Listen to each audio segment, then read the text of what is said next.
আপোনালোক প্ৰথমতে মই কাৰেণ্টৰ বিল কেইখনমান দেখুৱাই লৈছোঁ। এইখন হৈছে জানুৱাৰী আৰু ফেব্ৰুৱাৰী মাহৰ বিল, আৰু এইখন হৈছে মাৰ্চ মাহৰ বিল, আৰু এইখন বিল হৈছে এপ্ৰিল মাহৰ বিল। এতিয়া এই তিনিখন বিল দেখুওৱাৰ কাৰণটো এইটোৱেই, প্ৰথম জানুৱাৰী আৰু ফেব্ৰুৱাৰী মাহত বিল আহিছে 473, মানে জানুৱাৰী মাহত বিলটো পে' কৰিব নোৱাৰিলোঁ অসুবিধাৰ কাৰণে, ইপিনে যাবলগীয়া হ'ল, ডেট পাৰ হৈ গ'ল। গতিকে ফেব্ৰুৱাৰীত আহিলে এডজাষ্ট হৈ ফেব্ৰুৱাৰীত 473 হ'ল 2 মাহৰ, গতিকে অলৰেডি সেইটো পে' হৈ গ'ল। পে' হোৱাৰ পাছত আকৌ যেতিয়া মাৰ্চৰ বিলটো আহিলে, মাৰ্চত বিলটো আহিছে 103 টকা হ'ব লাগে, কিন্তু ইয়াত 574 টকা আহিছে, 576 ৰুপিজ আহিছে। আৰু যেতিয়া সেইটো গ'লোঁ কাৰেণ্টৰ বিল দিবলৈ, আৰু তেতিয়া ক'লোঁ এইটো অলৰেডি এইটো বিল পে' কৰা হৈছিলে, এইটো কেনেকৈ এনেকুৱা হ'ল।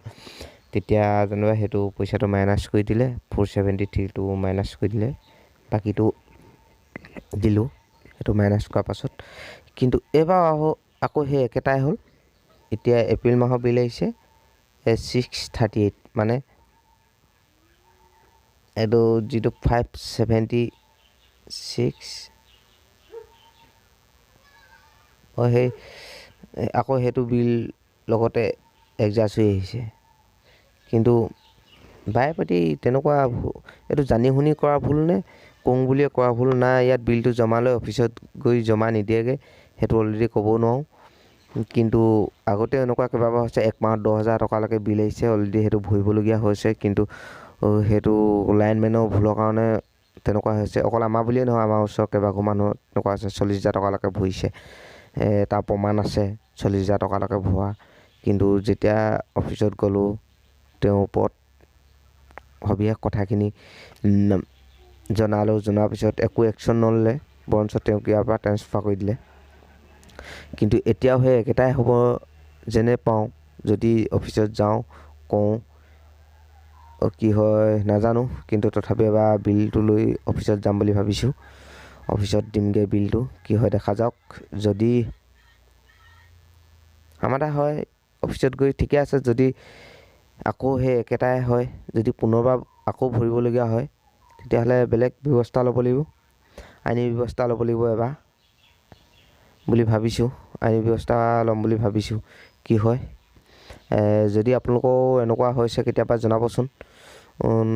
আমাৰ এবাৰ সিহঁতি দুবাৰ হৈছে অলৰেডি, আগতে 10,000 টকা ভৰি গৈছোঁ এনেকুৱা লাইনমেনৰ ভুলৰ কাৰণে, ভুলৰ মানে জালিয়াতিৰ কাৰণে। আৰু সেইটো ভুল বুলি কোৱা নহয়, একচুৱেলি সেইটো 2 নম্বৰী দালাল বুলি কোৱা হয়, দালাল কৰাৰ কাৰণে, 2 নম্বৰী কৰাৰ কাৰণে। আৰু অলৰেডি এতিয়াও এই আৰম্ভণি হৈছে আকৌ পুনৰবাৰ, কি হয় দেখা যাওক। গতিকে এতিয়া অফিচ যাম, অফিচত গৈ কেনেকুৱা কি হয় আৰু অফিচত গৈ পাতি মেলি চাই দিলে গম পাম। এইটো বেলেগো যাতে এনেকুৱা নহওক, সেইটোৱেই।